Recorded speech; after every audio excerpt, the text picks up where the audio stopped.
How would you feel if I told you that there is a power deep inside of you and that activates your highest levels of performance while combining it with the greatest sense of satisfaction and peace?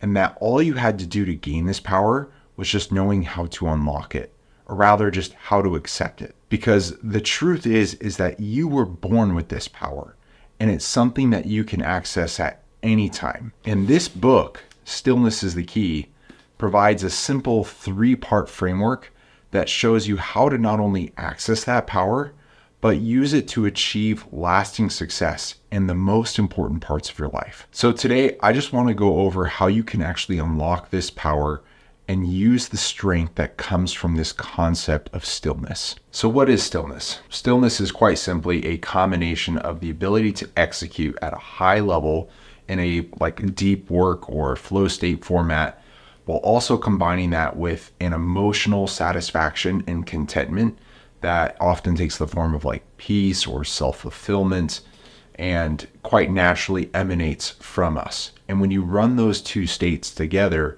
it's both highly practical and incredibly powerful. And from that power, there comes this strength of mind and heart that enables us to perform at our highest level. And that is ultimately what is meant by the concept of stillness.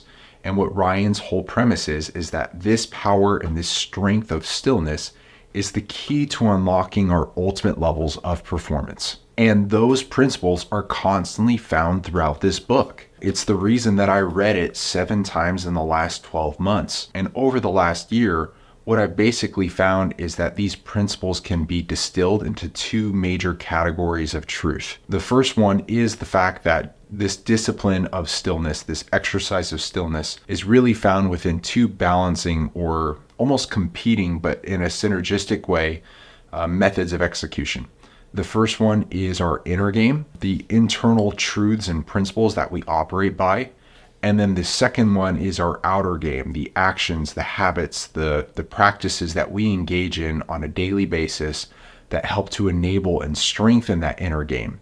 And then in turn, that inner game strengthens those practices and habits, and it becomes this positive, virtuous cycle. The second truth, though, is that there is an inner supported role between the domains of our minds, of our spirits or our hearts, and our bodies. So this trio of mind, heart, and body are in constant reinforcing or negatively reinforcing patterns. And there's a metaphor that I've found that's been really helpful for me in understanding how these 3 work together. And that metaphor that I've found that works best for me is that of a pond. And on that pond, there can be basically categorized into 3 kind of levels of the pond. You have what's happening on the surface, like the activities like fishing or swimming that we would do at or around the surface level. And then you have the water itself, the quality of the water, its clarity, the ability to see through it. And then you have the ecosystem of what's going on underneath the surface,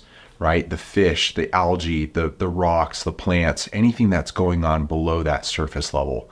And each of these 3 correlate to the domains. I would say, just for the sake of this metaphor, that the surface level is our body, and the water itself is like our minds, right? The clarity of it. And the ecosystem of the animals and fish and plant life is related to our emotional or spiritual domain. And while Ryan doesn't use this metaphor at all in his book, I just found it helpful for me. Ryan actually presents his book in the order of the mental domain first, followed by the spiritual or emotional domain, and then followed by the body domain. And to illustrate both the principles and the actionable systems, Ryan uses a combination of stories and historical facts that allow us to be able to distill these truths on our own from the stories, which I personally love. It made it so that way I was able to consistently see myself in the stories and pull new and fresh insights each time I listened or reread the book. And that was one of the ultimate reasons I read this book so often, is because I was constantly changing as I was reading this book. And I was finding additional truths and nuggets as I was rereading the stories. But as I was reading the book and listening to it over and over again, the thing that struck me first was the importance of the mental domain. And kind of going back to that metaphor, what I found is that my mind and the mental domain was incredibly clouded. I was very distracted. I was very overwhelmed at the time.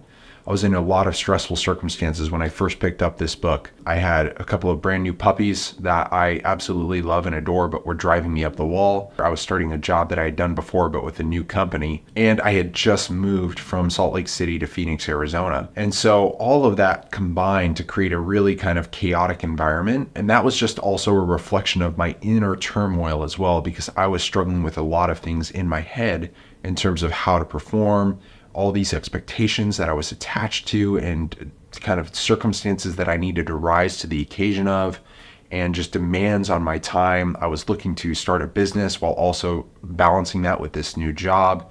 There were a lot of competing and different pulling directions that I was really struggling with. And so my outer circumstances were a great reflection of what was going on inside of my own mind. And so when I first picked up this book, it was more out of a sense of need. Like, I felt that there was something in the book as I read the introduction about this concept of stillness that I felt like I frankly needed on a deep level.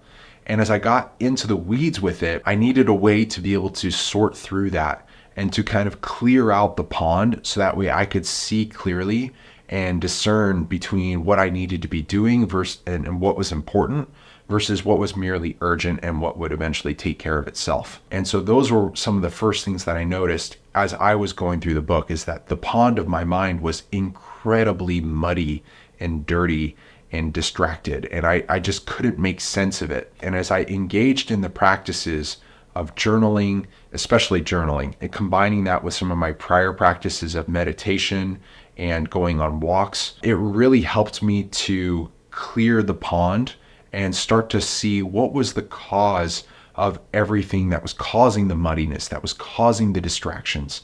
And that kind of led me to the second domain, which helped me to realize that my heart, my emotional, spiritual center, my ecosystem portion of the domain was completely out of balance. I was completely disoriented and had the wrong objectives as I was looking to progress and to accomplish my goals. My heart was set on the wrong desires. And while I was going about generally doing good things, they weren't always for the best of reasons. I was very fixated on these outcomes that were reward-based. I wanted the wealth and the notoriety and to be able to make an impact on others. I was really struggling with my job in sales. I knew that that wasn't really where I wanted to spend my career and where I wanted to spend my focus, but I didn't know exactly how to transition that to a teaching role. But all of that to say is that as I started to work on the mental domain and start to clear the water, I started to be able to see that my desires were not the best. Ryan talks a lot about in the book how we have to beware of desire, beware of lust, because there are both good desires and there are bad desires. Just as there are things that are in our control and out of our control, those desires can be entirely up to us. And when we center our desires on positive, virtuous things, like the 4 cardinal virtues that's talked about in Stoicism, or faith, hope, and charity, these larger than life concepts, principles of truth, when we seek these good things that are entirely within our control, it provides both, one, a sense of comfort and a sense of security. And it also helps us to realize that if we are simply doing our best, that is enough. And that was something that I struggled with. I didn't feel like I was enough. I felt like I had to meet a certain standard and hit certain quotas or have certain possessions or live a certain lifestyle in order to be enough, to be accepted by my peers and by society at large, especially like looking to be in the dating game. That was something I struggled with quite a bit. And so realizing that my desires were based on external validation was a huge wake-up call for me. And I didn't get to see that until I started to clear the water. And then once I did see it, it helped me to understand how to correct those desires and how to retarget them. And that provided even more positive support for clearing the water. And it became this positive reinforcing cycle between both my mind and my heart. And then as I progressed through the book, it got into the body section. Now, I'll be honest, I am a huge fan of physical exercise, but even still, this book helped me to get a better concept of the concept of stewardship around my body and the actionable things that I could do from a productive level to be able to reinforce this concept of stillness and power as I progressed in those other two domains. And then as I progressed in both the mental and the spiritual domain, as I cleaned the water and took care of the ecosystem, the surface level activities became much more appealing to me. Metaphorically speaking, I was much more willing to swim in that water and fish out of that water and produce out of that water and out of that pond, because everything was at a much healthier level. And I was able to apply all of both these principles and these truths in such a way that it really created this synergistic effect. And ultimately, the reason that I ended up listening to and reading and studying this book, like I really marked the crap out of this thing. The reason I did it was because I needed the reminders. I needed the constant reinforcement in order to really instill these principles into my heart, so that way I could then live it and radiate it outward from my being, which is really the goal of the book. Ryan talks about it right in the introduction, is that the goal of stillness, the benefit of stillness, is it's not just for us. It also helps us to connect with others and to provide light and stillness for them, and to hopefully inspire them to create their own internal light and to find their own stillness. Because ultimately, like any good network effect, the more people that possess stillness, the more we all enjoy stillness together. It becomes a exponential growth of enjoyment for both us and the people that are closest to us. And as I constantly reviewed these truths and listened to these stories, one of the great things that I found from it is that I saw new principles and applications from the stories. I was different each time I went back to the book, and each time I reread the same story, there were things that I had missed before that I just didn't see because I was either preoccupied or focused on something else.